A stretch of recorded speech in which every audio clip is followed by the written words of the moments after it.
I keep my breath still so I'm steady. Keep my eyes fixed on the door. Keep a bullet in the chamber. Keep my feet firm on the floor. I keep the sky up high above me. Keep the road out, stretch and fall.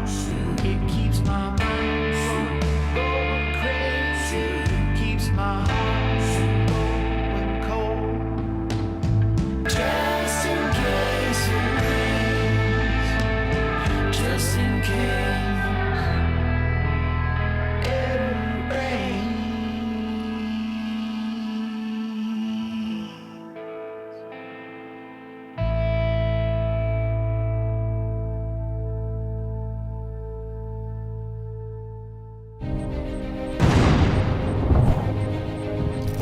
By the end of the 19th century, America has emerged from strife. Wars on American soil, from the War of 1812 and the Civil War, in addition to American excursions in Mexico and Cuba, firmly put the nation on a path of self-determination. In the wake of the Civil War, American industry flourishes. Reconstruction and a need for unity help fuel the tide of American self-reliance, the waves of which hit the cutlery industry. The term cutlery in the late 1800s and early 1900s referred to anything that had an edge on it. So draw shaves, hand planes, scissors, razors. So today we think of knives, forks, and spoons. Well, this is so much more than that. Previously dominated by German and English interests, a floodgate of American enterprises soon take rise. Cutlers set up shop along the East Coast, clinging to the New England shoreline after immigrating to the United States. In 1859, an oil boom in northwestern Pennsylvania attracts investors and fuels a migration of skilled craftsmen out of the Northeast and into the rural landscape of western New York and northwestern Pennsylvania. This area, when you go out within a 20-mile radius here, is a mecca for the early cutlery industry in the United States. This migration lays the groundwork for some of the most recognizable names in the knife industry today. Most notable is the Case family. More than 30 cutlery operations connected to the Cases branch out over the span of a few decades. This dynasty begins with Job Case, whose daughter Emma is married to John W. Brown. Emma and John have 5 children: Wallace, Anna, Emerson, Ethel, and Everett. As grandsons of Job Case, Wallace and Emerson Brown are raised in Little Valley, or the Village of Knives, as it would come to be known. At age 19, Wallace Brown becomes a traveling salesman for the Robeson Cutlery Company. Wallace Brown originally started out as a salesman, as a wagon jobber. Wallace's mom was a Case, so he was familiar with cutlery and where cutlery is being sold, a lot of it in the South. So he traveled around the South in a horse-drawn carriage and took his wares and peddled them. That's where the roots of this company came from. In that, though, if that wouldn't have happened, he also wouldn't have understood sales channels and product and the quality as much as he did for his own ventures when he ended up doing it. In 1894, Wallace starts his own mail-order cutlery business based out of his home in Little Valley. He calls this business the Union Razor Company. Wallace is soon joined by his brother, Emerson. The Brown brothers open a warehouse in Little Valley, where they rent space to the many cutlery companies in the area to store their products. In addition to storing various products for other companies, Wallace and Emerson form their own cutlery company, Brown Brothers Razor. They contract with local manufacturers to produce products that bear the Brown name. However, this enterprise is short-lived. This company ended in terrible failure. Today, there is no official documents or any kind of official or legal mention of Brown Brothers Razor Company that we can find anywhere in the county archives and the company archives. So it was almost like they wanted to wipe that chapter out of history entirely. In less than 3 years, Brown Brothers Razor shutters operations. Defeated, Wallace, Emerson, and father, John Brown, go to work for the Cattaraugus Cutlery Company, another offshoot of the Case family. In Tityute, Pennsylvania, a small knife shop also struggles to make ends meet. At the end of the 1800s, the cutlery industry was dominated by German and English interests. It had a long track record for quality, and that was kind of the gold standard. So American-made cutlery was kind of looked at as that second tier. Now with the passing of the Dingley Act, that all changed. Tariffs went up upwards of 50% on a lot of items, most notably cutlery. So as such, cutlery works sprang up all over Western New York, Northern Pennsylvania. Most of these companies, they came and they went. It was a very hard business to be successful in. There was so many companies doing the same kind of knives, the same kind of designs, that there just wasn't room for everybody. In 1897, in an attempt to keep their cutlery businesses alive, 38 men agree to form a partnership known as the Tityute Cutlery Company Limited. The Tityute Cutlery Company, legally anyways, was formed in 1897 by 38 men, most notably H.H. Cummins, who was a Civil War hero, fought in 16 battles during the Civil War. Now, there's strong evidence to suggest that this company was a much older, upwards of 20 years earlier this company may have started. We don't know if that original company was called the Tityute Cutlery Company, but we do know that in 1897, after this meeting, it was formally called the Tityute Cutlery Company. In 1898, the company begins manufacturing knives. This lays the foundation of the company that will become K-Bar.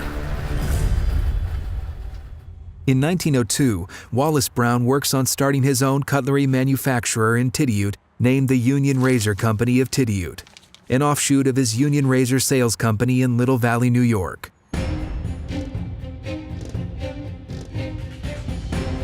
While Wallace waits for the paperwork on his new manufacturing operation, an unexpected opportunity arises. The Brown brothers receive news that the Tityute Cutlery Company is struggling, as several businessmen in the company redirect their financial support to more lucrative enterprises in oil and timber. The Tityute Cutlery Company's finances are gutted. Backed by local businessman and Civil War hero Henry Cummings, Wallace personally buys out the stock of the fledgling Tityute Cutlery Company in January 1902. One of the maybe major lessons we take out of this is they were never scared to fail. And they failed a lot. But they also succeeded a lot. They always stood back up. And they never quit. They kept going. And that's a lesson that we take forward here is it's all right to fail. It's all right to lose. Don't quit.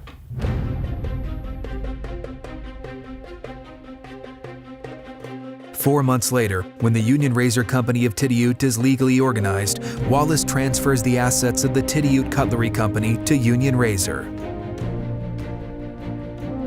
In April of 1902, the company holds its first stockholders meeting. Wallace is named president of the newly formed company, and his father John is appointed secretary and treasurer. Henry Cummings, instrumental in the Browns' rise to prominence in Tityute, is appointed vice president and manages business operations. Wallace combines both companies and names the newly formed organization the Union Razor Company, the name of Wallace Brown's former sales company. The Tityute Company is no more. The Union Razor Company is born. Union Razor was initially a sales company for the Brown brothers, which did in fact turn into more of a manufacturing arm through the Tityute Cutlery Company. So the Tityute Cutlery Company was the factory, but there was all kinds of different stamps that came out of that. today you can still find, stamps that say the Union Razor, Brown Brothers Razor, Titty Cutlery. So they used a large number of names to denote what seemed to be similar operations. The Brown family now controls the Union Razor Company. They manufacture straight razors and a small assortment of pocket knives. As society changes, Wallace Brown changes with it. Hunting and the outdoors in general become romanticized by popular figures like Teddy Roosevelt. The well-groomed gentleman, straight razor at the ready, is slowly replaced by the rugged outdoorsman. Using a name like Union Razor kind of paints you into a corner. If you only want to do straight razors, it probably works very well. But the Brown family, they wanted to do more than that. They wanted to do hunting knives, pocket knives. They wanted to keep doing straight razors as well, but they wanted to have a more diverse product line. No longer content that the Union Razor Company name is an adequate moniker, Wallace Brown changes the company name. In 1909, he removes the word razor, and the company name is changed to the Union Cutlery Company. This shift reverberates throughout the product line. Though still producing straight razors, the number of hunting knives increases. To work in the cutlery industry during this time period, it really had to have been a labor of love. It was pretty unforgiving work. So to continue to do this, particularly the Brown family, who had already been knocked down once with the failure of Brown Brothers Razor, they must have really loved what they were doing. The world is changing at an ever faster pace. Determined to keep up, Wallace Brown and the Union Cutlery Company make a fateful decision. Mr. Brown, welcome to Olean. The ramifications of which can still be seen today.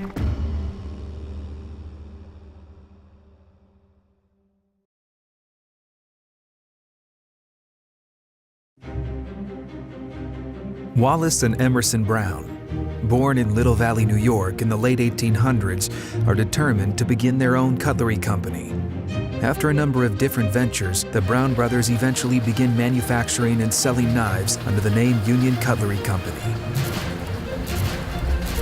The Union Cutlery Company's success does not go unnoticed. In September 1910, the Olean, New York Chamber of Commerce approaches Wallace Brown and asks him to consider moving his cutlery company to Olean. Armed with tax incentives, land, and a building, the chamber makes Wallace an offer he can't refuse. According to the Olean newspaper, there was a large push to add 50 new businesses to the city of Olean. And I believe they had about 1 week time period to do this. So, as terms of doing this, you had the Union Cutlery move to Olean, but subsequently you also had another company called American Home. Now, further research shows that Union Cutlery and American Home were in the same building. And strangely enough, Wallace Brown was the president of Union Cutlery. Emerson Brown was the president of American Home. And when you dig deeper, Emerson was the vice president of Union Cutlery, and Wallace was the vice president of American Home. Subsequently, another business popped up called the John Brown Sons Company, who was listed was to manufacture straight razors and knives. Basically the same thing Union Cutlery and American Home are already doing, but again, it helped the Olean Chamber of Commerce hit their goal of 50 new businesses, but to say they were different businesses, probably only in name. By January 1911, the Union Cutlery Company begins to move operations to Olean. Though a skeleton operation remains in Tittyute, the majority of operations are now based in Western New York. The move to Olean proves to be a success, and Union Cutlery knives are used by hunters and outdoorsmen across the country. After a number of years in Olean, Wallace Brown receives a package containing the fur of a Kodiak bear and a letter from an Alaskan hunter thanking the Union Cutlery Company for their outstanding knives. So the lore passed down to us when we purchased the company was that the K-bar name came from kilobar. The truth was never really totally known until recently. 20 years after we purchased the company, we unearthed a document that we had not found before, and it was a manual written by the grandson of one of the original owners of Union Cut. And in there, it specifically references the letter that was sent in to K-Bar from a trapper, killing a Kodiak bear with his knife once his gun jammed, corroborating the K-Bar story. Inspired by the hunter story, Wallace combines K.A. for Kodiak and Bar for bear to create the name K-Bar. He trademarks the name K-Bar in January 1924. Union Cutlery begins to use the K-Bar name on a wide range of cutlery, particularly hunting knives. The future of the Union Cutlery Company is bright.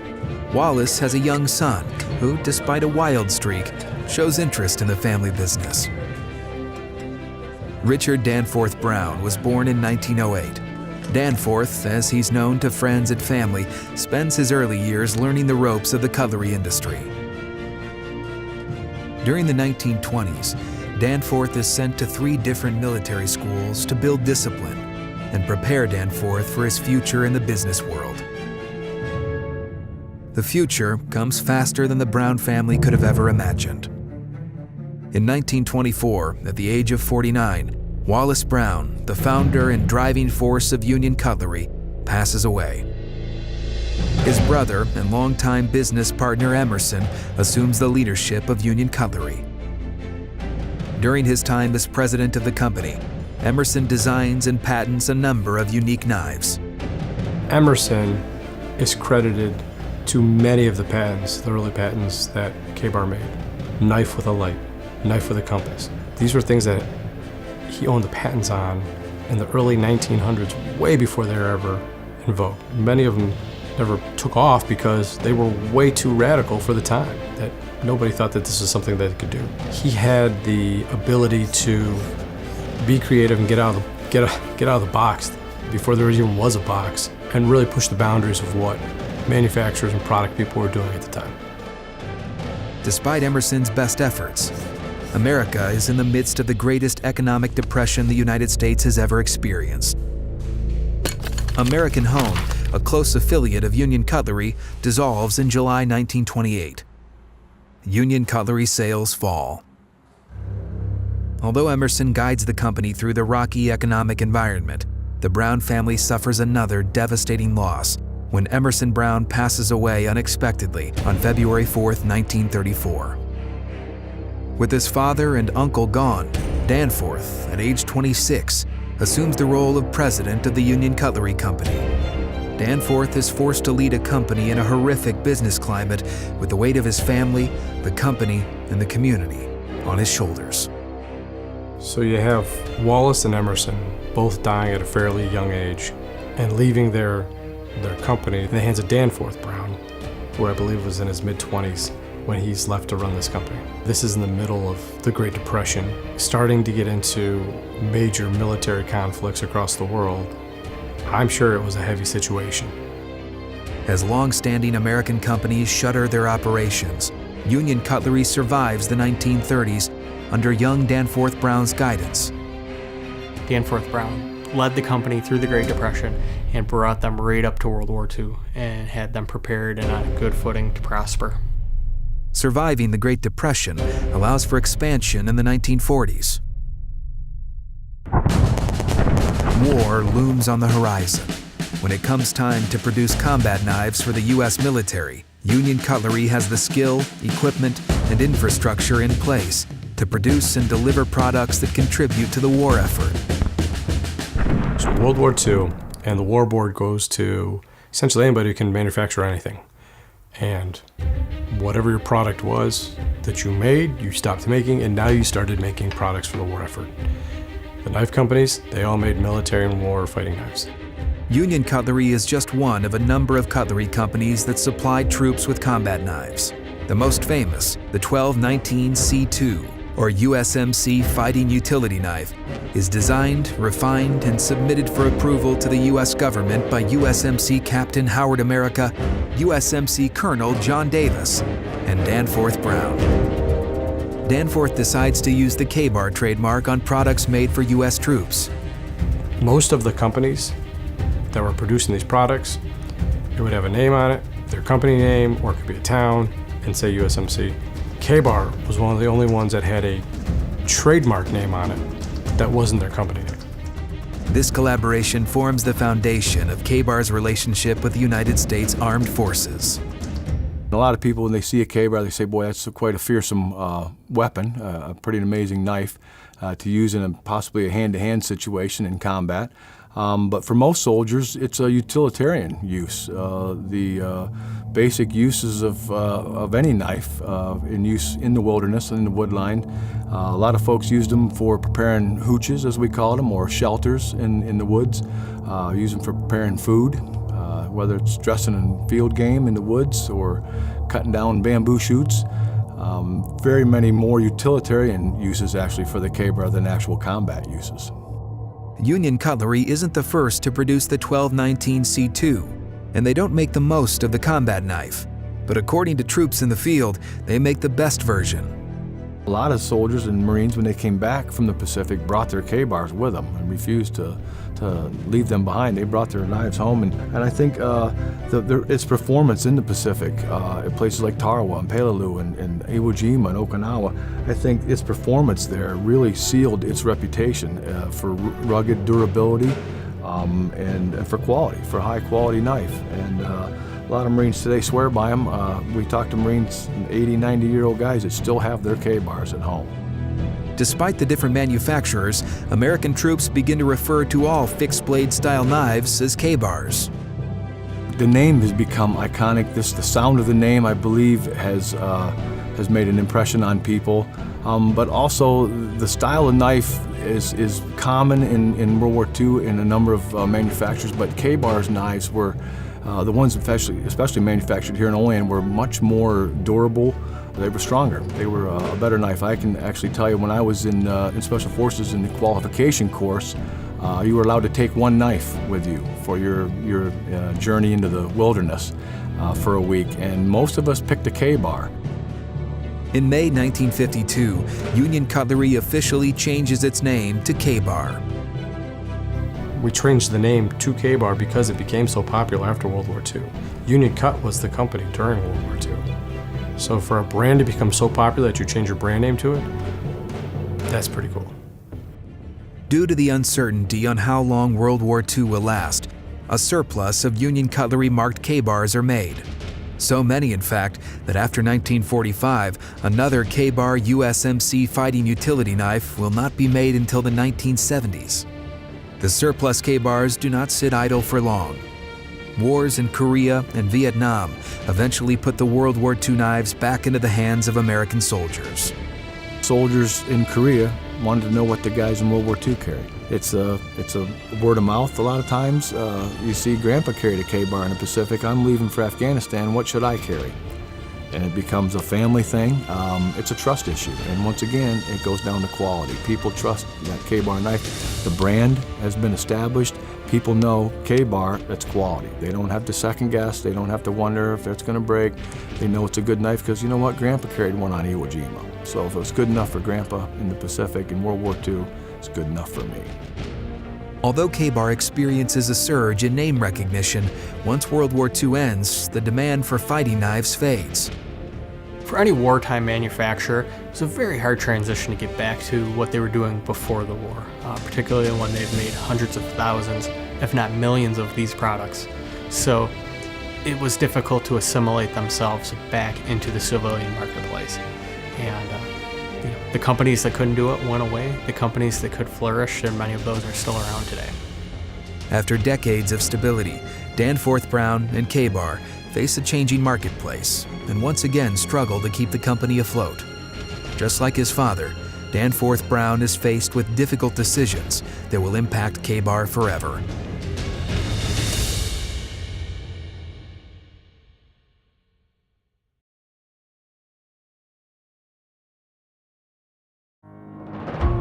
Danforth Brown has seen the Union Cutlery Company through the Great Depression and World War II. He capitalizes on the popularity of the USMC fighting knife and the K-Bar name. the end of World War II, there was millions of knives in circulation around the globe that were known as K-bars, whether they were actually K-bars or not. Trying to capitalize on that, Union Cutlery changed their name to K-bar in 1952. Now, the problem was the market had changed.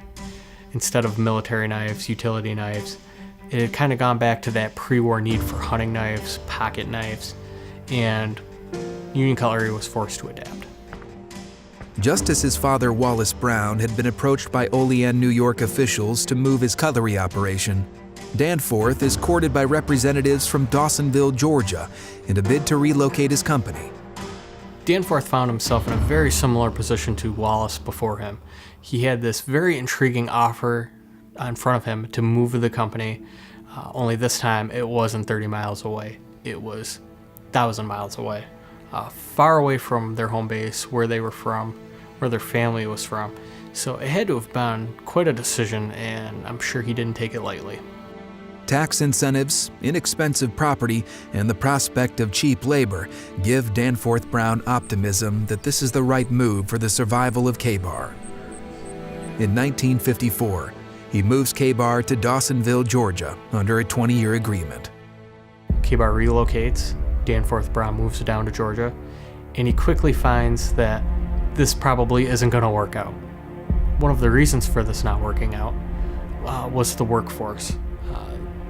Good, hardworking people, but unfortunately, the surrounding area was mainly farmland, and these were families that had for generations been farmers.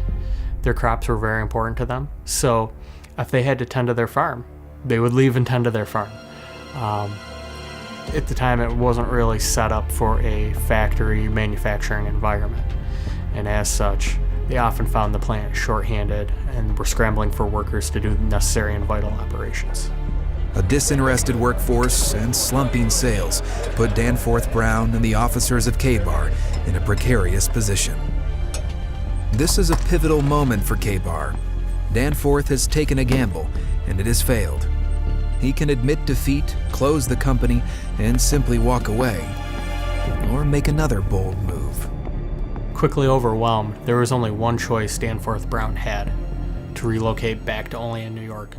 Fortunately, the factory was still in place, much of the equipment was still there, the workforce with all of their knowledge were here as well, so it was a pretty seamless transition back. Fortunately for him, that probably saved the company. After being in Georgia for only 2 years, the Dawsonville operation is closed, and K-Bar limps back to Olean, New York. K-Bar's return to Olean was quite a homecoming. That had to have been something that was very reassuring for Danforth and for really much of the staff here. That was a big part of the community that had been suddenly taken away, and for them to return home, that was a very positive thing for Western New York. Despite his miscalculation on the move to Georgia, Danforth Brown has crafted the company into a globally known brand. On March 3, 1960, Danforth Brown dies, bringing an end to over 6 decades of Brown family leadership. It was Danforth's father, Wallace, and uncle, Emerson, who built the company from scrap. Danforth's grandfather, John, helped his sons grow a cutlery dynasty from the ashes of failed businesses and manufacturing ventures. After Danforth Brown passes, the company changes hands several times, from local Olean businessmen to other knife companies to what we would consider today to be conglomerates. The death of Danforth Brown marked the end of the Brown cutlery dynasty and really marked the beginning of a turbulent time in the company history. K-Bar sales begin to decline. Several Olean businessmen step up in an attempt to fill the leadership void. However, the decline continues. A series of owners also jump at the chance to own a piece of the World War II legend. But all suffer the same fate: failure. K-Bar enters into Chapter 11 bankruptcy. Dick Sturm, a longtime K-Bar employee, is appointed to run K-Bar on behalf of the bank. One of the key employees during this time period was a man named Dick Sturm, who started at K-Bar in the 1940s and had subsequently rose to run the newly created K-Bar Collectors Club. And He was a great resource for history, from firsthand history, but also really tried to gather up documents and anything that could be of value down the road. So we're very much indebted to him today for what he did during his time at K-Bar. Although K-Bar files for Chapter 11, the Robinson Knife Company purchases the K-Bar assets from the bank before the company can be reorganized. Despite bankruptcy, K-Bar operations continue without delay. The Robinson Knife Company prevents the total collapse of K-Bar, but a declining marketplace does not allow them to capitalize on their investment. After only 2 years, Robinson Knife Company sells K-Bar to the Cole National Corporation, an outdoor conglomerate of Cleveland, Ohio. Once K-Bar ultimately left Olean, it went to Cole Consumer Products. It largely became a brand that sourced all of its products, and they sourced it from a variety of places: Pakistan, China, Ireland, and the products that were in the line were much of a shell of what it used to be. Armed with an aggressive business plan, Cole National begins to diversify the K-Bar lineup. The company focuses on inexpensive pocket knives that look similar to Union cutlery patterns from the early 1900s. Products are sourced from the Far East and stamped with several variances of the K-Bar name. Slowly but steadily, sales begin to stabilize. So during this time period, there were several different stamps used for K-Bar knives, many of which you will see still today. Today we use the all capital letters with the hyphen between the K and the bar. During this time period, they experimented with everything from all lowercase letters to losing the hyphen entirely, to marks that said things like K-Bar International, different lines like Saber, and this was just kind of a way to delineate the different features of these knives. Cole National keeps the K-Bar brand alive for nearly 2 decades. K-Bar continues to operate at a modest clip. However, it lacks the dynamic growth an organization like Cole National demands. In the mid-1990s, Cole National puts K-Bar up for sale. K-Bar did hit a rough patch again, and it was something where it ran a very real possibility of the company going away entirely, whether that was being bought and taken offshore or just eliminated completely. The future was very uncertain. Olean, New York is also home to another cutlery company, Cutco, the cooking utensil company. By the 1990s, Cutco, then known as Alcas, is in a position to acquire K-Bar and provide the stability that K-Bar needs to survive. In 1996, Bon Brian Schreiber, who headed K-Bar, had called Jim Stitt, my father, who ran Alcas, and told him that K-Bar would potentially be for sale. And Dad talks about the purchase of the company from Alcas as a decision of the heart, not of the head.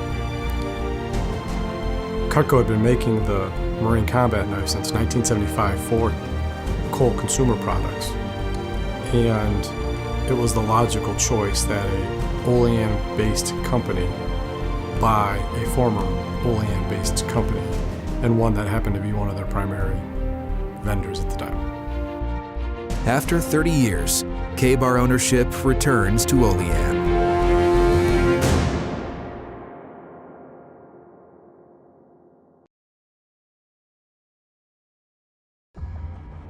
In May 1996, Cutco Cutlery purchases K-Bar from Cole National Corporation, rescuing an American icon. There's no way around it. Alcas saved K-Bar knives. It brought K-Bar truly home, put the home office back in Olean, New York. Without their intervention, K-Bar probably would have went away. In 1996, when they purchased K-Bar, I was 20 years old, and at the time working in the Cutco factory.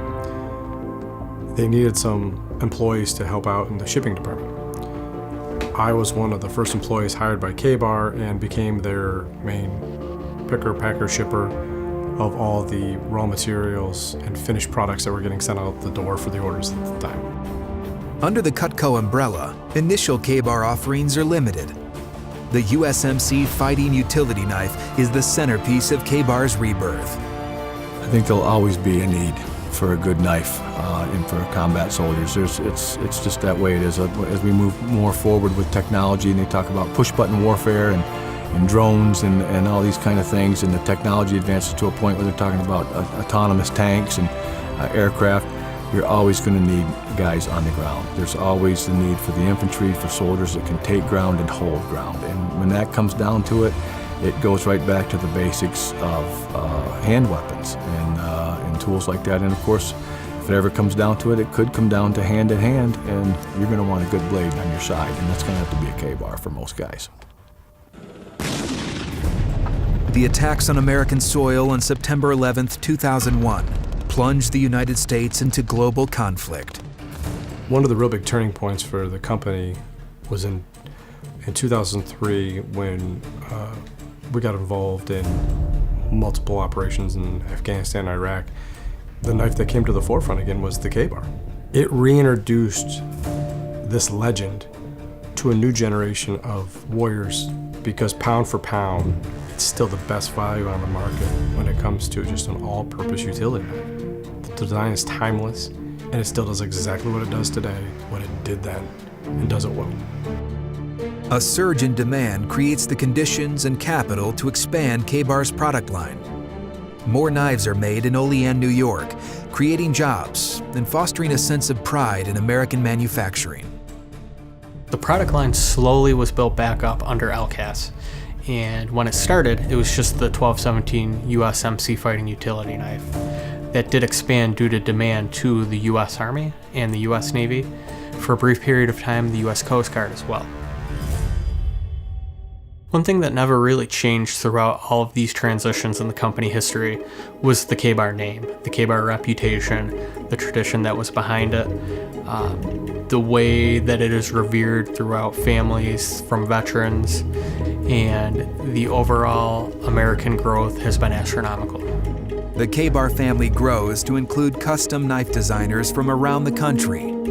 The advent of custom knife makers became in vogue probably the 80s when custom knife makers and manufacturers started collabing and getting together and producing products that were different than what just the company would do by itself.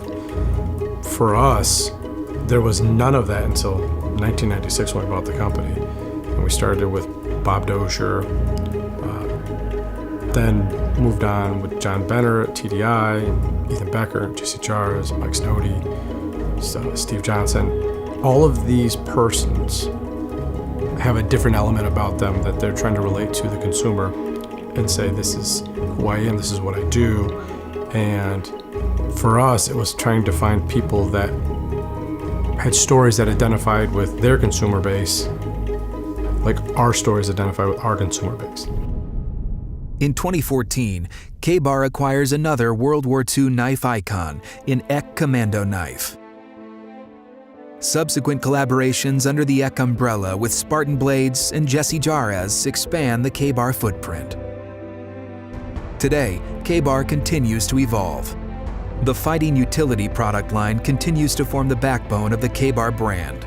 New products, such as the K-bar Spork, combined with the K-bar Master Series, have diversified K-bar offerings.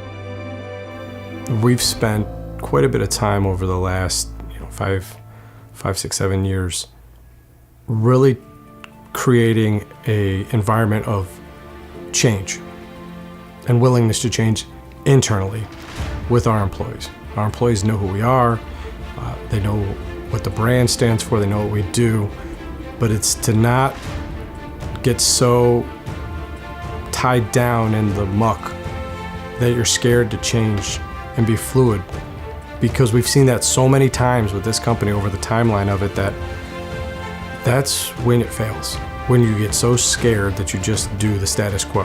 And we've got wonderful employees here, Cutco, everybody who's involved in everything with K-bar, they get it, they get what this thing is, and they like to be a part of this thing that can evolve and change and move and be something else. I don't know where it will be in 5 years, I don't know where it will be in 10 years, but it's a whole lot of fun being part of it and watching it change and watching your young employees come in, have an idea on something. It's like, okay, let's try it. April 2018 represents 120 years in the K-bar story. The K-bar story is about more than just knives. It represents family, duty, tradition, ingenuity, resilience, and pride. When I think of a K-bar knife, I think of kind of like a historic value. You know, it's been around for a long time. It's something that's been proven. It's got the history. You know, whatever design may be out, whatever new features or whatever it may be the newest thing, but it's still got that history and proven capability. I'm a history buff, so you know, I think of the history behind that and how many young kids relied on their K-bar. And you know, to them, a K-bar was more than just a knife. And I think that's why every knife out there in that pattern is a K-bar. You know, and that definitely says something for the brand. If you were to go downtown in the Strip right now with a whiteboard and take random individuals, 50 of them as they walk by, give them 6 seconds to draw a knife on a whiteboard, and you were to superimpose those over the top of each other, you'd probably have something that looked like a K-bar knife. I mean, K-bar's been around so long, and it's such an iconic brand. For those that don't live in the knife industry, those that don't collect or don't use them, their first thought of a knife is either one of two things: a kitchen knife or a K-bar. Well, K-bar's one of the few cutlery companies that's lasted the test of time.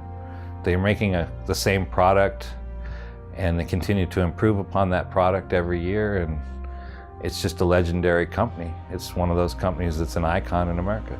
It's a knife of American myth, and it's been in every war we've been in since the early parts of World War II, Korea, Vietnam, every little outlying event, military event, there have been K-bars there. And the good ones are actually made by K-bar. Despite the many setbacks, K-bar has always picked itself up from the canvas and continued the fight, a fitting tribute to the example set by Wallace, Emerson, and John Brown. The story of K-bar isn't always a pretty one. It's not always one that has a clear line from point A to point B, but it's one that we're very proud of, and it's one that we hope that we're continuing to write, that we're pushing it forward, that 120 years from now, we'll be having a similar conversation, just the faces have changed.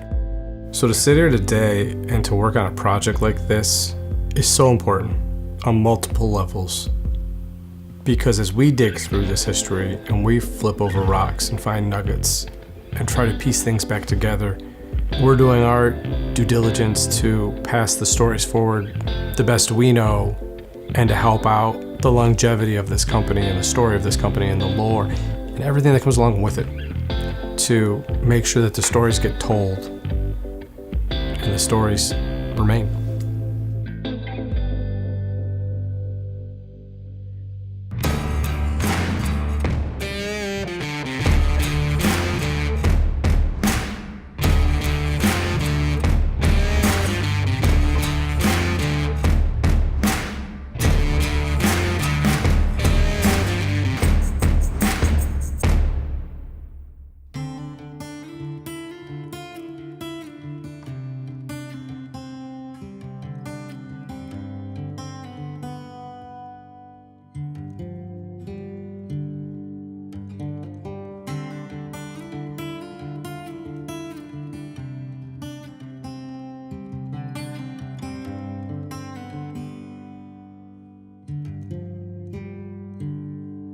Well, the morning comes on fast when you're just above the water, so you wake up with a gas. Well, the morning comes on slow when you wake up in your mansion on the end of Holy Road. And I wonder, as I sit in the seat of this old Chevy that I broke my back to get, I watch the sunrise on this town, watch the good guys go to work while guys like me are coming down.